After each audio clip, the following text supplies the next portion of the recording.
कल किसी ने एक बहुत ही सुंदर क्वेश्चन मुझे पूछा। जिंदगी को कैसे आसान बनाएं। बहुत मुश्किलें आ रही हैं, बहुत परेशानियां हैं। तो दोस्तों, जिंदगी तो आसान ही है और रहेगी भी। उलझ तो तुम गए हो, और जब तुम अपने को इन उलझनों से बाहर निकाल पाओगे तो जिंदगी आसान लगने लगेगी। जिंदगी से जितना भागोगे यह उतनी ही मुश्किल है, और मुश्किल लगेगी भी। एक बार जीना सीख लोगे फिर आसान लगने लगेगी। ऐसा लगता है आप जिंदगी को नहीं बल्कि जिंदगी आपको जी रही है, क्योंकि आप उसे बदलने के लिए कुछ भी नहीं करते हैं। जैसा चल रहा है वैसा ही चलने देते हैं। चलो, एक छोटी सी कहानी सुनाता हूं जिसके माध्यम से हम चर्चा करेंगे। कहते हैं, एक व्यक्ति बहुत उदास था, रोने लगा। उसके मित्र ने पूछा, भाई क्या बात है, रोते क्यों हो? वह बोला, क्या बताऊं, पिछले महीने मेरा चाचा मर गया। दोस्त ने कहा, चाचा मर गया तो क्या हुआ? जाते जाते तुम्हारे लिए बहुत सारी जायदाद भी तो छोड़ कर गया है। उसने कहा, 2 महीने पहले मेरे दादा भी मर गए। दोस्त बोला, यह भी अच्छा ही हुआ, दादाजी के पास तो बहुत सारे खेत खलियान थे, वो सब तुम्हें मिल गए हैं। इतना सारा माल मिल गया है फिर भी तुम रोते हो। तो वह बोला, रोता तो इसलिए हूं क्योंकि इस महीने अभी तक कोई भी नहीं मरा है। कहीं यही दुर्दशा तो हमारी भी नहीं है। सामान इकट्ठा हो रहा है, धन दौलत बटोरते चले जा रहे हैं, और बटोरने वाला निरंतर खंडहर होता जा रहा है। जिंदगी का गला घोट कंपटीशन में, संघर्ष में हम जीवन के मूल्य को चूकते चले जा रहे हैं। जिंदगी को आसान बनाने के लिए ज्यादा सिद्धांतों में उलझने की बजाय हम सीधे मुद्दे की बात करना पसंद करेंगे। देखिए, सबसे पहले तो एक आपके जीवन में एक अच्छा साथी, जीवन साथी का सिलेक्शन होना चाहिए, चाहे उसे ढूंढने में थोड़ा वक्त लगे। यह इतना आसान नहीं है, लेकिन अपना कैरियर बनाने के लिए जितना प्रयास हम करते हैं उतना प्रयास अगर हम इसके लिए भी करें तो घर में जो भी मेहनत लगाओगे, इस पर जो भी मेहनत लगेगी, वो निश्चित रूप से आपको सही रिजल्ट देगी। कई लोगों को बड़ा शौक होता है कि घर में बिना वजह कुछ भी खरीद कर लाकर रख देते हैं, और कई बार अगर आप देखें तो कई चीजें घर में ऐसी भी होंगी जिसका आप यूज भी नहीं करते हैं। तो बिना वजह घर में अनावश्यक सामान इकट्ठा ना करें। आजकल मिनिमलिज्म का बड़ा ट्रेंड चल रहा है।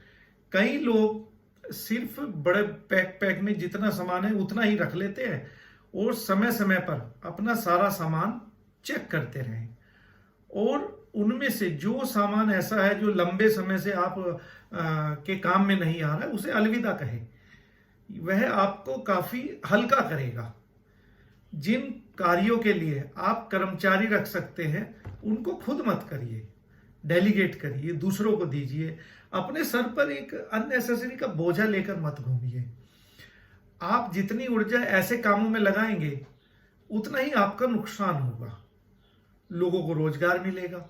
आप अपनी ऊर्जा ऐसे कार्यों में लगाएंगे आपके दिल के करीब हो, जिनकी उपयोगिता आपके जीवन में ज्यादा हो।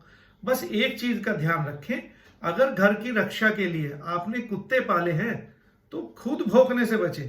मेरा कहने का मतलब ये नहीं है कि ये कार्य भी किसी दूसरे को देना है या आप उस कुत्ते का कार्य करने लगेंगे।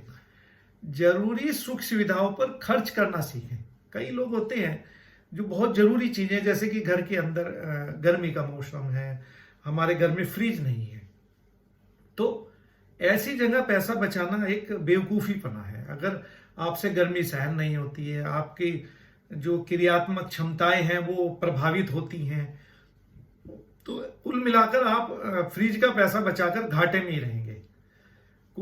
जैसे कुछ चीजें हैं, जैसे फ्रिज है, हीटर है, वॉशिंग मशीन है, ओवन्स है, आपके जो है माइक्रोवेव ओवन्स है, इन चीजों पे अगर आपको लगता है कि पैसा लगाना जरूरी है और आपकी जिंदगी इससे आसान हो जाएगी, तो मैं कहूंगा कि सोच समझकर धीरे धीरे इनके ऊपर जरूर खर्च करें। और जिंदगी में बिना मतलब के कई बार लोग होता है, किसी ने कुछ भी कह दिया, हाँ जी हम कर देंगे, किसी ने कुछ भी बोला, हाँ हम कर देंगे। ना कहना जरूर सीखें।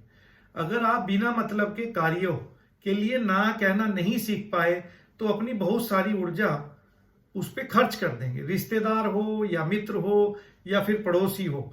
हाँ कहने की आदत का लाभ उठाने में कोई भी पीछे नहीं रहता है। अगर स्पष्ट ना कहने वाले व्यक्ति की छवि बना लेंगे तो लोग पूछने की हिम्मत भी नहीं करेंगे। जब कोई निर्णय लेने की बात हो, डिसीजन मेकिंग की बात हो, तो दूसरे पर डालने की बजाय खुद को निर्णय पहले बता दें कि हाँ इस चीज का निर्णय हम ऐसे लेंगे। एंटिसिपेट करना है कि हमारे दिमाग में ये चीजें रहें। अपना समय, अपना स्थान और अपनी सुविधा का उल्लेख कर देने से बार बार ऐसा होता है कि आपकी बात मान ली जाती है और खामखा की असुविधा से आप बच जाते हैं। बिना वजह लोगों को अपना फोन नंबर, मेल आईडी, घर का पता आदि ना दें, जब तक आप सोशल मीडिया का उपयोग अपने कार्य के लिए नहीं करते हैं। तब तक हर किसी को फेसबुक, इंस्टाग्राम पर मित्र ना बनाए। मतलब ये एक बेवजह का एक आप जो है बोझा लेकर घूमते रहेंगे। अपनी फीड को बेहतरीन बनाने के लिए कंटेंट को नॉट इंटरेस्टेड की कैटेगरी में डालना तथा मित्र रखते हुए भी किसी को अनफॉलो करना जैसी उपयोगी तरीकों का इस्तेमाल करें। नेक्स्ट, मोबाइल में रात्रि के समय डू नॉट डिस्टर्ब एक्टिवेट करके रखें। एक दिन में जरूर, अगर दिन में भी जरूरत ना हो तो ये नोटिफिकेशन आप रख सकते हैं, but depend upon your regular activity. आपको कैसे फोन आते हैं, कितने ज्यादा आते हैं, कितने पर्सनल आते हैं, कितने ऑफिशियल आते हैं और कितने जो है आपको तंग करने वाले आते हैं। कुछ समय के लिए घर से बाहर अवश्य निकलें। ऐसा नहीं कि दिन भर आप ऑफिस में रहते हैं, सैटरडे संडे भी आप घर में ही रहें। कुछ नहीं तो हंसी मजाक वाले कार्यक्रम देखने के लिए चल दें, है ना। लोग योगा में, संगीत में अपना जो है ध्यान डाइवर्ट करने की कोशिश करें। यह कभी ना भूले कि जीवन एक ही बार मिलता है और आप जब ये वक्त, जब आप ये पढ़ रहे हैं या जब आप कुछ सुन रहे हैं, इस पल को आप वर्तमान के हर पल को किस प्रकार से जीते हैं, यह केवल आपका ही निर्णय है। इसको सबसे बेहतर बनाने की कोशिश करें। देखिए आप जिंदगी में कितना आगे बढ़ेंगे और शांत रहेंगे और आपकी जिंदगी जो है कितनी आसान हो जाएगी जैसा आप चाहते हैं। Thank you very much. Video आपको कैसा लगा कमेंट्स भी करें, लाइक भी करें और सब्सक्राइब भी करें। Thank you.